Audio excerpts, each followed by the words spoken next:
People say they want the next person to do well. What they often want is the last person back. So they don't compare you to the job. They compare you to a memory, and a memory doesn't play fair. That's why stepping into a legend's role is risky, even when the title looks like a win. I'm Chief. Welcome to Chief Logic.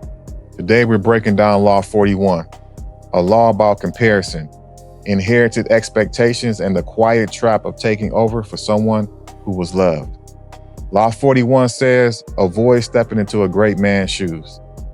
Most people hear that and think it's about humility. It's not.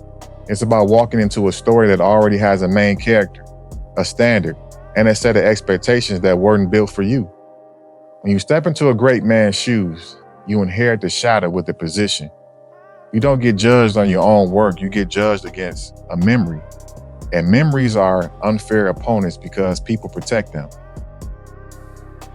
A strong predecessor leaves behind more than results. They leave behind emotional attachment. They leave behind loyalty.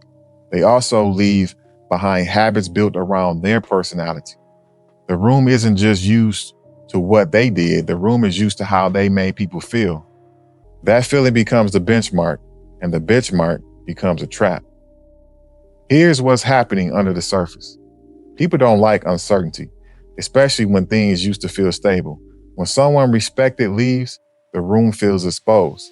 So they look for a replacement that lets them keep the same comfort.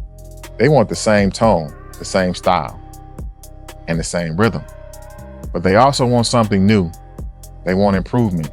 They want the next level. So they ask for the impossible. They want you to be the same person and a better person at the same time. That's why stepping into great shoes is dangerous. You become responsible for satisfying a contradiction. If you copy the predecessor, you look like a knockoff. You can't win because the original already exists in their mind, and you're always going to be the lesser version. If you do the opposite, you get framed as disrespectful, disruptive, or not doing how we do things. Either way, the comparison never stops. And comparison is a slow drain.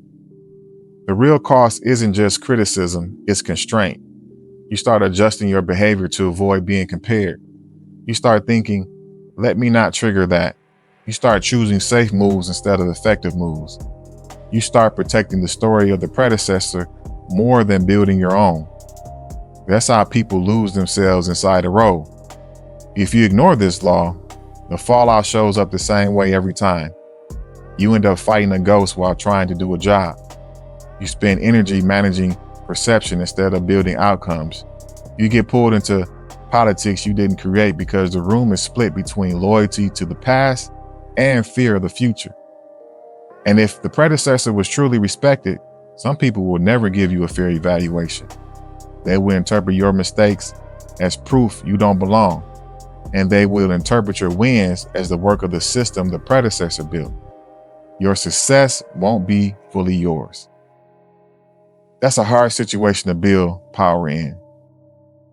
To keep your agency, you have to understand what the room is really doing. They are not just watching performance. They are grieving stability. They are protecting identity. They are trying to keep a world they understood from disappearing. So the answer is not to compete with the predecessor. The answer is to change what the room thinks the job is. After the midpoint, this gets clear with a real-world example people recognize. Think about the person who takes over a business after a legendary founder steps down. Everybody says they want the new leader to keep the culture. What they often means is keep the founder's personality in the building, but the new leader doesn't have that personality. So they either imitate, which looks fake, or they lead naturally, which triggers fear. The smarter move is to make your leadership about structure, not personality. You don't try to copy the founder's charm. You build systems that produce results without needing charm. You make success repeatable, not personal. That's how you escape the shadow. You stop trying to be the person and you become the builder of what comes next. Law 41 is telling you to avoid roles where the standard is a legend instead of a clear job. If you must take such a role, you don't accept it as a continuation. You accept it as a reset with respect. You honor what came before without acting like you are what came before. You separate yourself from the comparison by naming your approach early and backing it with consistent results. That means you communicate boundaries with calm confidence. You don't over-explain, and you don't apologize for not being the predecessor. You make it clear that the role continues, but the air has changed. People don't need to like it. They just need to understand it. You also build new alliances instead of trying to inherit old loyalty. Loyalty tied to the predecessor often comes with conditions. It's fragile. It can flip the first time they feel you're not honoring the memory. Build relationships rooted in your work, not rooted in the past. And you don't try to win everyone. Some people will stay loyal to the old story no matter what you do. Don't chase them. Chasing turns them into judges and you into a candidate. That posture weakens you. If you want to preserve agency, choose positions where you can define the terms. Choose spaces where your identity can form without constant comparison. Choose context where your success belongs to you. When you step into a great man's shoes, you walk into an argument you didn't start. Law 41 is telling you to stop volunteering for that argument. Build your own lane. If you inherit a legacy, don't wear it like clothing, use it like a foundation, and then build something that has your fingerprint. Stay sharp, stay grounded.